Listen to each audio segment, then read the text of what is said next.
going to sitting here again as a proud family who believe in the rule of law. Mr. Chairman, I'm sitting here again as somebody who means well for this country. I will never indulge on my credibility, integrity, and the future of my child. Mr. Chairman, I'm proud to be the Minister of Works and Public Assets under the BO-led second administration. Mr. Chairman, it is now clear that there was a technical committee formed. It consists of 23 MDAs right across the spectrum of all the major players in the road sector that deliberated extensively on why, in fact, we should go according to this concessional agreement regarding the presentation made by CRS here, Mr. Bill. Ladies and gentlemen, all members, I did not mean that God really loved this country. I can say here with all pride that this document will never be in the public domain. When I became Minister of Works and Public Access on the 1st of August 2023, this document was never in my office. I didn't meet it there. Which document is that? This is the concession agreement between the government of Sierra Leone and the China Railway 7 Group Warren Utawa. I only came across this document when Mr. Bingo and the CRG approached me, and then we started discussions on the possible review of the toll gate charges. As a very good educated Shamina, I asked them, where is the contract document? I repeat, I asked them, so that people will stop discussing things they don't understand over radio. So where is the contract document? They brought it for me. Who brought that for you? All remember. All remember. Mr. Tawa. Can I continue my presentation, sir? Go on. The first thing you need to know, all remember, this thing was not in my office. They brought it for me because it was part of the negotiations and the arrangement. No, I'm sorry, that's why I speak, don't worry. I want to know, how do you access what's it for you? Simple. That's not the question also like implication. Honorable members, cool down. Let me just finish. Minister, you are addressing us. Oh yes, Mr. Chairman, my handsome chairman. So let me proceed now. When I got this document, I took 3 solid days to go through it properly. 3 sleepless nights. Imagine an economist facing now a legal situation, and then this thing on the floor discussing the possible review on the toll gate charges. And I want to say thank you very much to the Works Committee here. They have been so helpful in all of our endeavors. And because we took guide all of you here, they've been part and parcel of the process. Honorable Sati was there. The chairman was there. But then, let me take you through to some clauses. Forget about clause 10.4. This document was signed in December 2015. I can say it. I was in there as Minister of Works and Public Assets. His Excellency the President was in there. It was signed in December 2015. The better we understand this document and read it, I think the more our people will informed accordingly. Because a lot of misconceptions have been made on issues they don't understand. Before I get to clause 10.4, let me read this one important clause first. About this misconception why CRSG started collecting toll gates before the end of the completion. Let's start from there, please. And then you know that these are people that went according to the law. You know, as academia, we believe in documents. We read too much. This is our problem. Which page are you taking us to? Yes, just wait, please. Briefly. 2.5. No, it's not 2.5. Proceed. And go back to proper. I've seen it. Now listen, 9.1.3. Take it down so that you stop misinforming our people. It's true. Commissioning. That's Mr. Minister, you are addressing us and not. Sorry. I forgot that. Sorry, sir. You refer us to Honorable members, let me just go to 9.1.3. 9.1.3. Page 21. Okay. 9.1.3. I read. The concessionaire may only charge and collect tolls in accordance with clause 10. The collection of such tolls shall commence. Shall commence, all members, after widening of the existing road to 4 lanes from 0 kilometer to 10 kilometers, and after attaining 30% of the site clearing works on the entire road. They did it. All members, that was why I was in there. Most of us were not there.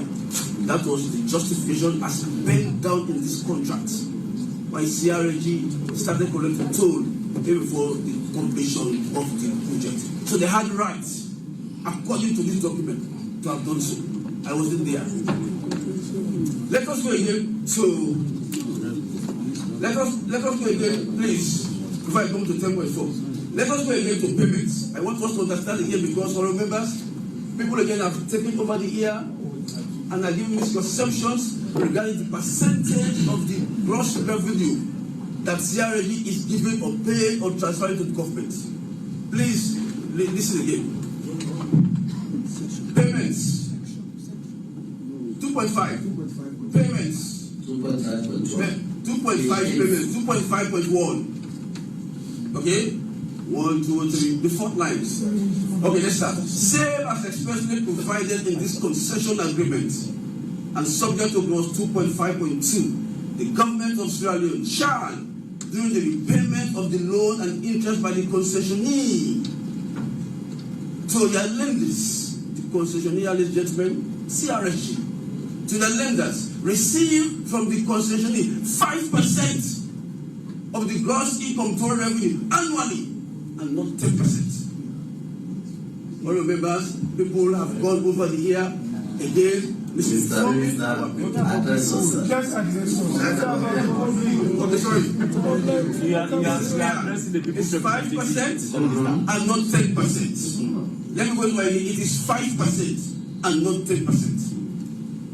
I think great exception to those who have really misinformed. Secondly, again, this is again something I want all of you guys to understand again. Sorry, all members. I need to stand. Please, I really expect. Let me stand. Because when I'm sitting, I really forget that I'm really here. I'm really very sorry. So let me stand. All it took for us, Mr. Minister, just calm down. I know Mr. Minister. Okay. That's his disposition as a boss. Thank you. Okay, whatever, please. My apologies. The last sentence. After the completion of the loan, I want us to understand this because this is something really damning. After the completion of the loan and interest payments, the assumption is that we have not paid as government. The concessionaire shall pay to the concessionaire on a yearly basis 10% of the gross income total revenue. That is where the 10% will come in. Mr. Chairman, let me take us again to another very important aspect of this arrangement. In fact, this now is going to put, to hold everything regarding documentation. Yes, Mr. Chairman, all members, 3.5, let us take into consideration. The concessionaire to make documents available to the concessionaire. Now we are asking for financial reports, we want to know how much they have collected, etc., etc. Let us go to the agreement. The last sentence here says, the concessionaire shall not be obliged to disclose any document in respect of which the concessionaire can claim legal privilege against the concessionaire. Who wrote this? Where? Please, let me just finish.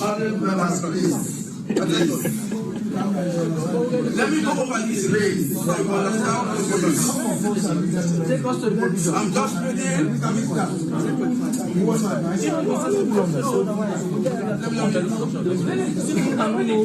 So the reason I'm reading it is because you want the contract to understand that all members.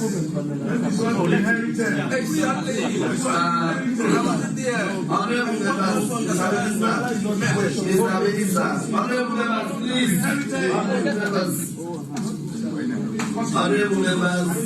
Honorable members, please. In our own WhatsApp group, I told my MPs that this is our document. This document was ratified in this parliament. We have a copy. We have copies. We have them. The copies in the library. This is our document. We are just reading these portions, these sections, for the public to understand. Exactly. But for us, honorable members, we should not be shocked. This is no shock at all. This was ratified in this parliament in 2015. It came, it was defeated. In less than 2 weeks, it was brought again. So I know this document. So let me finish, Mr. Chairman. With all respect. 3.5. The concessionaire to make documents available to the concessionaire. The concessionaire shall not be obliged to disclose any document in respect of which the concessionaire can claim legal privilege against the concessionaire. Let me proceed. Documents in respect of which the concessionaire can claim legal privilege against third parties shall be held in confidence by the concessionaire in terms of clause 3.65, as if the concessionaire was bound by that clause, provided always that this restriction, this is what is talking about, this restriction shall not prevent any disclosure by the concessionaire which is required by law or by state. All members,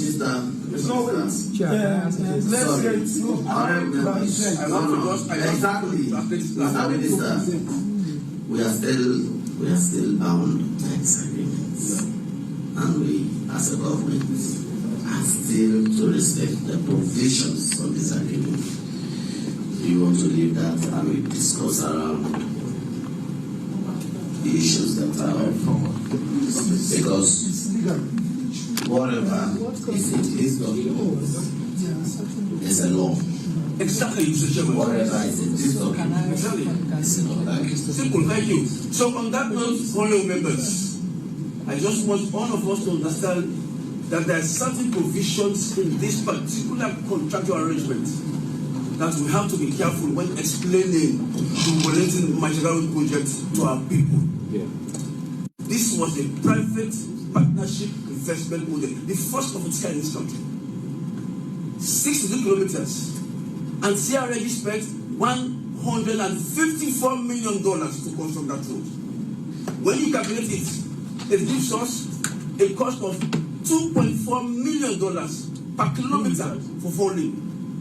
And if you say 1 lane, which is of course 92 stretches, it's $1.2 million.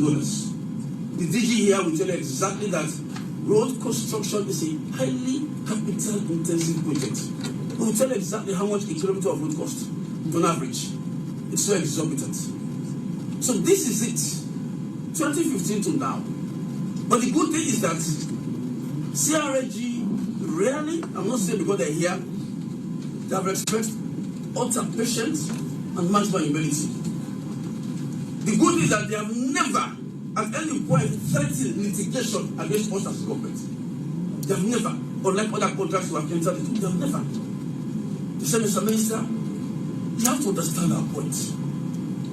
And that point takes up now to clause 10.4 that he has read. It's clearly binding. That we need to review this toll gate charge when the exchange rate varies by 10% over time. Thank you.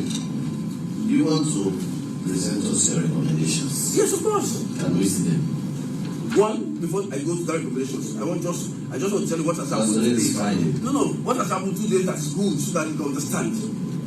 The motor drivers and general workers union and these petroleum dealers they met me in my office yesterday and 2 days ago. After explaining this to them, especially with categories 5, where the problem is, we are construing 10 tires to less than 10 tires. In fact, there are people that pay 183 loans. When this new review comes to effect, if you ratify it, they'll pay now 40 loans. This is something we don't understand. Because there is a clause there, clause 4, group 4, which is less than 10 tires. So that means some people will be paying 40 loans and not even 183 loans. But then because of the 10 tire and above, 12 and the trailers, this was a good thing now. He's here again, can guide me.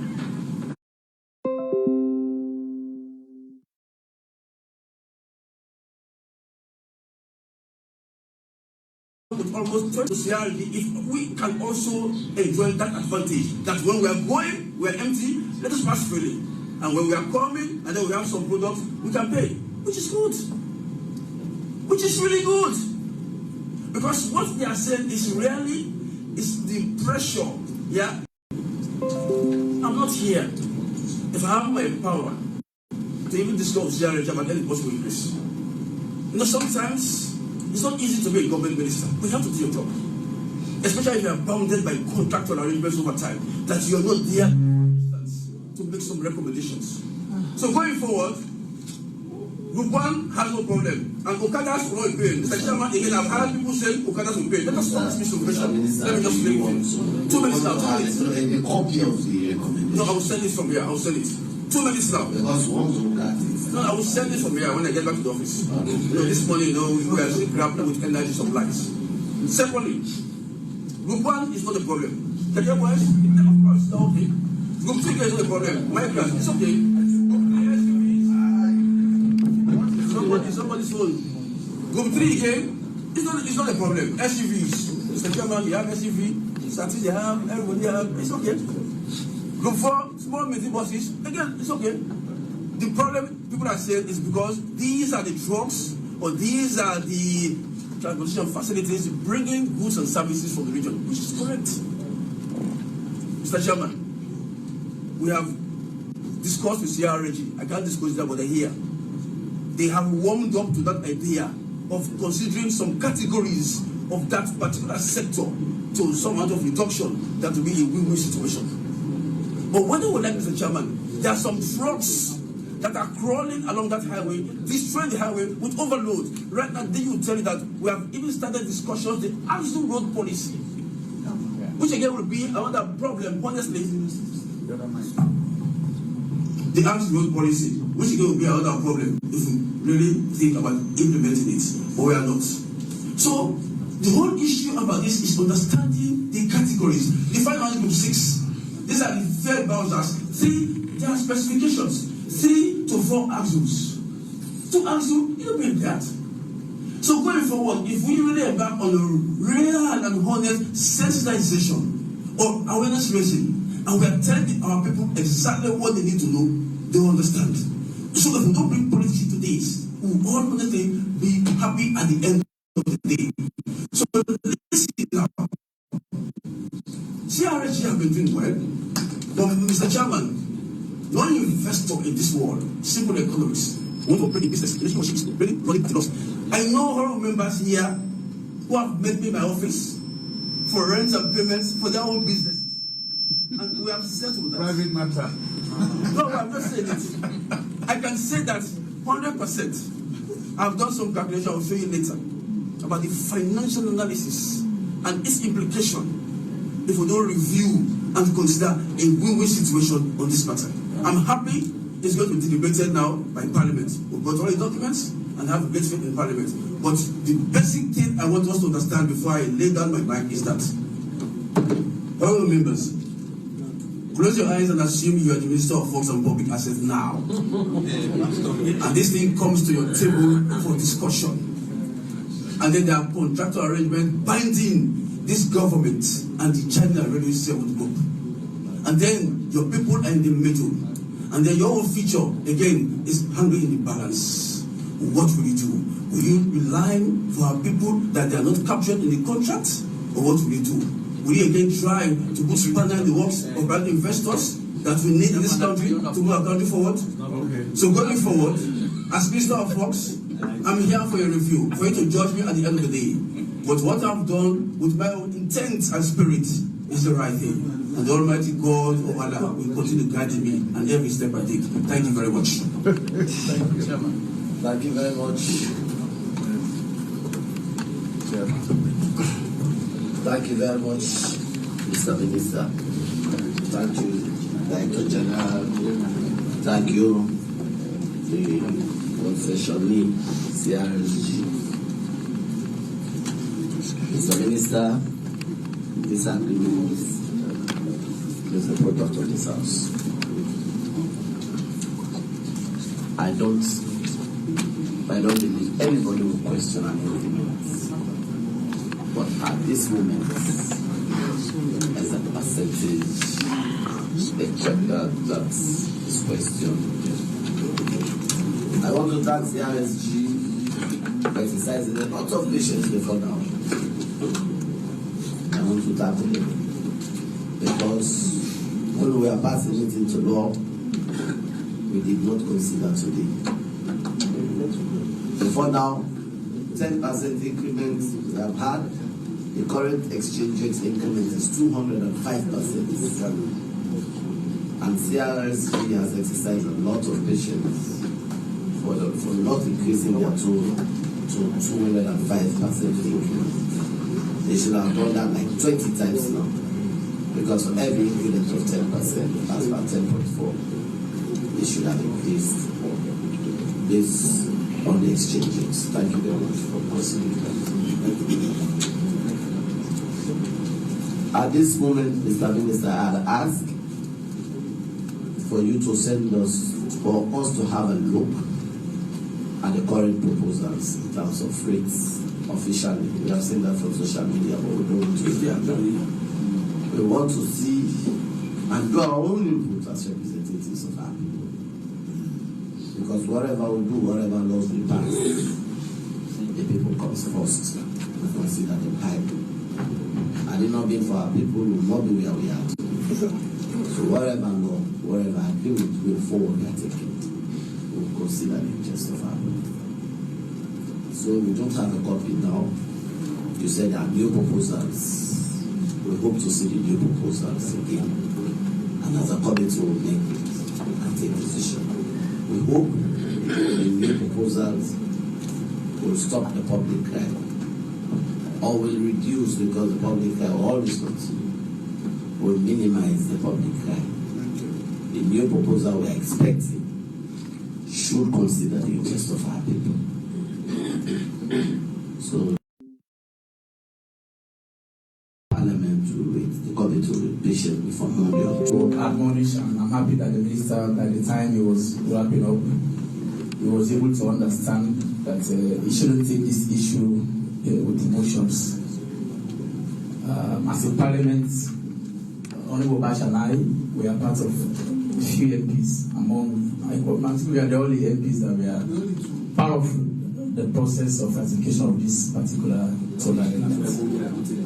And I could remember when that document was brought to the square, the first MP that debated on that document was a member of the opposition, Honorable Jiki. He cried the document, and it was followed by Honorable, there was a member of Parliament from Wellington, and of course Bash himself debated.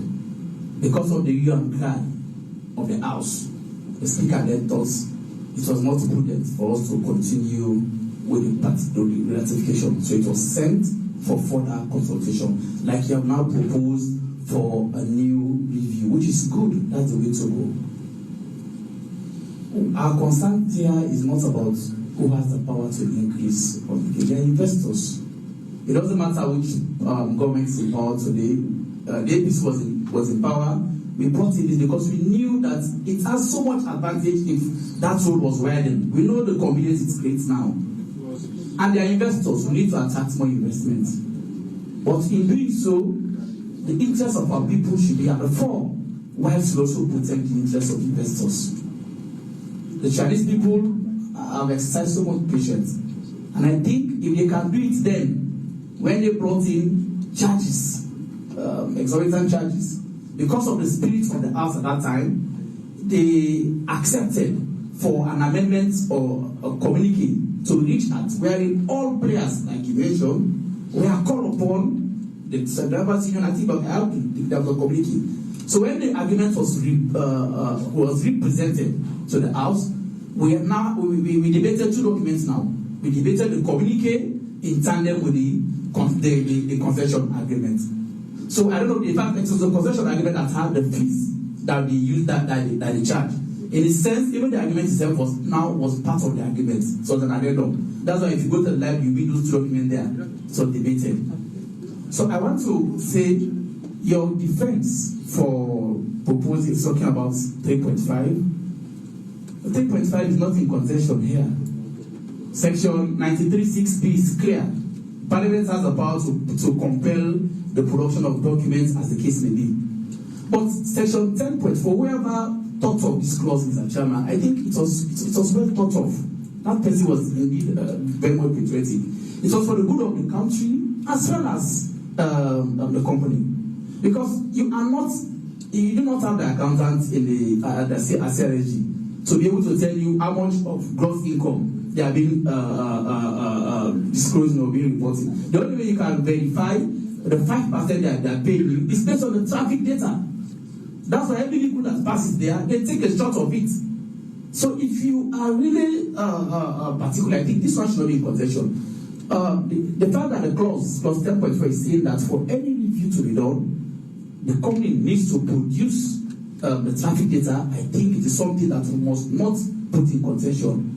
Compare them, as the agreement has already said, let them produce that. So we can exactly see how much they have been given to the government, and maybe we can even give them more. Because if you realize that the traffic data shows that there is some drop in the traffic data as expected during the time of the negotiation of this agreement, we can do something better. So please, I'm appealing that you cause the production of the traffic data. The increase of 10% or whatever based on the variation of exchange rate is legal. That I must confess. When there is a change, they must, but they cannot do that without coming to us. So I'm happy that you are now in Parliament, and I do hope that once you bring the adjustment, it will be brought to Parliament, and then Parliament will have a broader view in debating this. But I want to call that please let us have another review of the fees. If they done it in 2015, I do believe that the CRSG can do it again, so that Parliament can have a broader review of the proposed rates they have already proposed. The 200% is not too much considering the increase, but for now, I think it's too much for our people. Let us have a more reasonable rate that will reflect some increase, but also create some win-win situation. Thank you.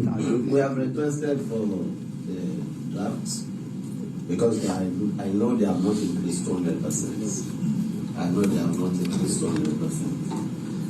And we ratified the bill pricing, but we did not ratify 10.4. And even if we are going to be bound by the new prices that was ratified, then 10.4 is still implemented. It was in that parliament that was still remember. We only adjusted 10.3. 10.3 was adjusted, and 10.4 is still part of the laws. And 10.4, I believe, is what CRSG and the ministry are relying on. Yes, sir. Thank you. Thank you very much, Mr. Chair. This is a very complex and ambiguous situation we find ourselves, but by all means, we have to do diligence to it. I'm Honorable J. Williams from both districts. Like the minister said in his presentation, that they are doing all they could, and will continue to plead with you and the China Railway 7th Group that let there be a win-win situation to this matter, because this matter hinges to our governance, and we have promised to the people of this country to do service delivery to them. So therefore, I will plead with you, with the ministry, the Sierra Leone Road Transport Authority that you do all you could so that you minimize the suffering of our people. But going further, I disagree with my colleague that on 3.5, and it's contrary to the right to access to information that as a former deputy chair of the Ministry of Information and Communication, that this agreement that they shall not be obliged to disclose whatever they agree. I don't think it is in the modern world where there is transparency and in governance we are doing things in good faith. There are some things we inherit in governance. It's not pleasant. It's not useful at all. Even though government is continuity, you cannot make an agreement that you cannot disclose what is being discussed. Why? What is the secrecy about it? Are we still discussing this agreement, sir? Yeah. So the agreement is bounded by law. I know it's binding by law, but I'm just looking at the ambiguities involved in it and the lacunas involved. I agree with you, Mr. Chairman. I'm just making a comment to that. You remember the first time I said that we do due diligence to it, but there are some things you inherit as a family that you will do your best to eat, but you have to say it what is right and what is add a question mark to it. So thank you very much. This is my observation to you. And please do all you can so that we come out with a situation. Like the honorable members, we have an agreement. That is fine. We have an agreement. And we are still waiting on the minister to send us a draft of the proposals. We are still, as a parliament, waiting on the minister to send a draft of the proposals. Thank you. Yes, Chair. So we are now Okay, Chair, thank you so much. And thank you. The minister, PH, please don't disturb the minister. Thank you so much for the presentation, Mr. Minister and CLSG. So I have a few questions. Firstly, I want to know whether there was a price adjustment formula, and if there is none, don't you think that we need to get a price adjustment formula now for future purposes? The price adjustment formula. No, it's in the contract. Yeah, look at there is no price adjustment formula. There's a price adjustment from that. So what I'm saying is different. It's not that. Can we review what I'm saying, Mr. Minister? Can we review the entire contract? What? Immediately after this, I am of the conviction that we should have it and review the entire contract. So contract for 6 billion. What are the things that we should ask ourselves? Just briefly, just a second, Mr. Chairman, honorable members, the entire package that guides your deliberation forwards are now here in Parliament. Like we are saying, Cabinet really has taken that decision for a proper review of this entire contract. So again, it's there. So when you receive your package, just go through it, we'll work honestly the way forward. But again, we also really in a very strong position to have this contract reviewed. And of course, we need to review it because I think this is an opportunity, assuming without conceding that the contract was bad. Yes. This is an opportunity for us to right the wrongs. You have your package, you see them. All right, and also it has to do with clause 3.5, which says CLSG is not obliged to disclose documents. I want to know what constitutes those documents that the CLSG should not disclose, because in clause 16 it states that the CLSG should disclose all accounting reports, financial statements, and profits and loss and all of these things. It is in clause 16. So I want to know what really constitutes those documents that are not to be disclosed, because clause 16 indicates that we need to, they should disclose all documents. A specific portion because not everybody has. Yes, clause 16. It's there. 16.1, 16.2. 16.1, 2, and 3, with all of that. Clause 16 says, 16.1, it deals with appointment of auditors and auditing the 16.2. Honorable members, it is on this provision that I ask CRSG if they have been furnished SLR. Exactly. With their finances. Let us move forward. We still don't have. It means the documents that are of importance to this discussion should not be kept in secret. They should be with concessionaire. Sorry? Not with the public. Yes, of course. The concessionaire. Of course. So that has to do with privileges. Remember. The government have every. Mr. Honorable, sorry, I know you remember. Interjecting the man. The SLR is representing government. Yes. So whatever documents the CRSG have, including financial documents, should be presented to SLR on our behalf. Yes. No, to the Ministry of Works. SLR is not at the Ministry of Works. So what I'm contesting is that to say that these documents that include the financial statements and all audited accounts, as sensitive as they are, they should be kept secret. That's what I'm contesting. They should be submitted to the government. Thank you. Okay. And the other thing I want to understand, the second part of clause 2.5. That has to do with the 10%. It seems to me as if after the 27 years, the 90%, the CLSG still is entitled to the 90% of the 10%. No, it seemed to me that they have the 90%, but we need to look into that properly. Please, Chair, look at 2.5, the second part. No, let me tell you what he said. Yes, I want to understand that, please. After complete overlay, after complete payment of the loan and interest till the 27 years. Yes. Government is still entitled to just 10%. Yes, and who is entitled to the 90%? Until the 27 years. No, it's not. That is after the payment. After the 27 years. No. I was there. What is the overlay? No.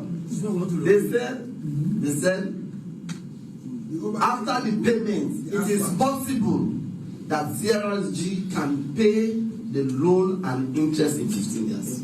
It is possible. Okay. But after the payment of the loan and interest, government until the 27 years, government is entitled to 10% and CRSG to 90%. Okay, so the overlay is for the 15 years. No, after the payment, okay, now listen again. After the payment of the loan and the interest, now let us assume CLSG is paying the loan and interest in 10 years. And 20 years down 17 years down the line or 18 years down the line, government shall earn 10% of the gross. Okay. That means let us assume CLSG has even paid. Exactly. Let us assume we have even paid now in these 8 years they have been managed. We are still not entitled to anything more than 10%. And that's what this 2.5 it was a call in this parliament. And I'm telling you that's why I know it's often. I don't even read it. This one. So honorable members, Mr. Chairman. Yes, you'll be the last one. Yes, sir. Because this is Friday, we have Muslims here. We will continue when we receive the draft. When we receive the draft, then we will now talk. We will now again make our contribution and present. It's not only the draft. Mr. Chairman, can I Mr. Chairman,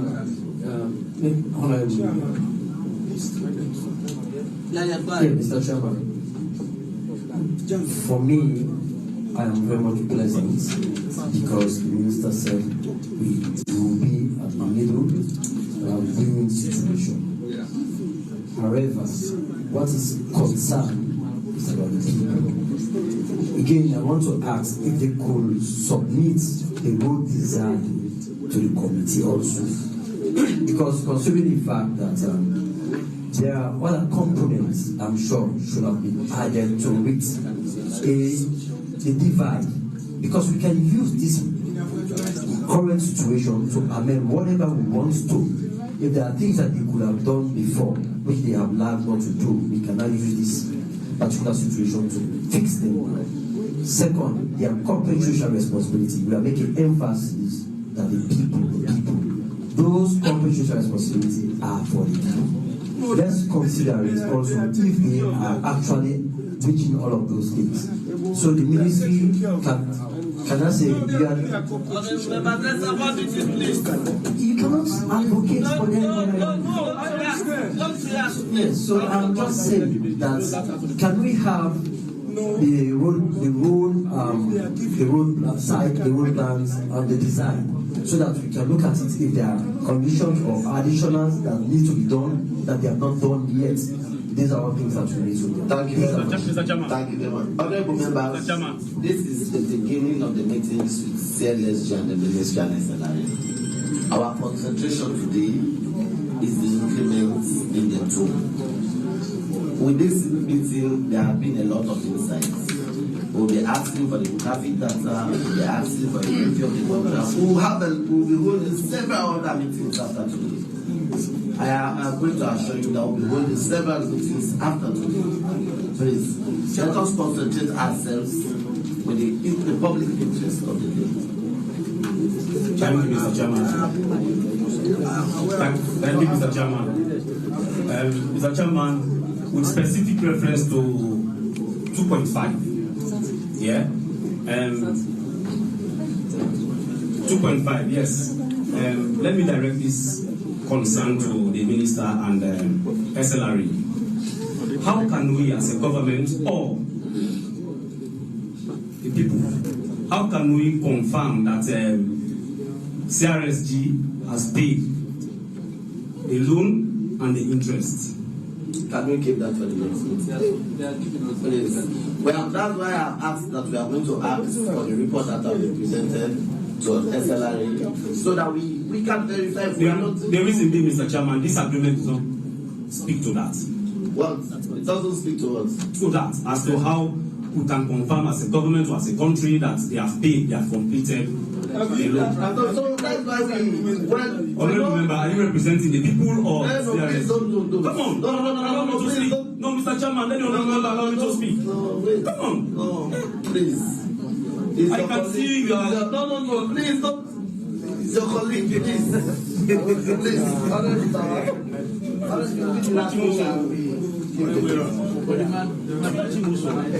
Thank you very much, Chairman. And I want, as the Deputy Chief Whip 2 of this House, and my admonish the members to please be guided by the standing order of the House.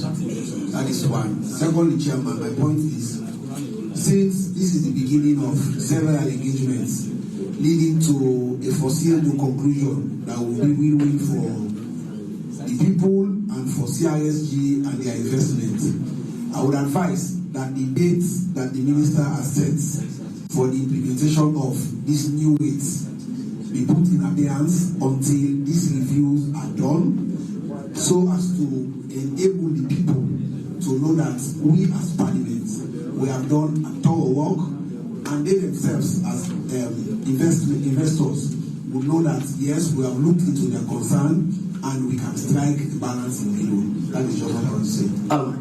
Thank you very much. We are very sure the minister knows the laws. There is no way this increment will come into reality without coming to Parliament. So a proposal of March 1 can only come into actualization when Parliament accepts. So we should not be worried about that. We know the minister will not do anything against the spirit of the law. Honorable members, ladies and gentlemen, thank you very much. We are waiting on the minister for you to bring us your draft proposal. Today. But we know for sure you will encourage and you will talk to CRSG not to implement until Parliament approves. Thank you very much. Honourable members, I have the last one now to say thank you to all the members for this wonderful interaction. So remember, this is the reason why we need to all work together to have this document properly reviewed for the good of our country. Please, we count on you, please. Let us really be firm when it comes to review for all of our inputs to be captured. That's such a mistake.